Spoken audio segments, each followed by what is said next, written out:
दिने ब्रह्मा नारद को पचारे कहले नारद तमें तो सबुआडे बुलुच ना 14 भुवन तमें बुलुच तुम बुलवा है कम मत कहल पृथ्वीर आश्चर्य कौन। नारद कहले आज्ञा पृथ्वी रे 3टा आश्चर्य कहला कौन ना प्रथम आश्चर्य देखो केटे सुंदर कथा नारद कहते प्रथम आश्चर्य मरी जाउथुबा लोक मला लोक पाई कांदुची ये प्रथम आश्चर्य।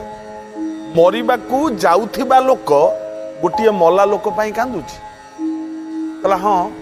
द्वितीय आश्चर्य ना पाप फल को भय अच्छी किंतु तथापि मनीष पाप करुची द्वितीय आश्चर्य।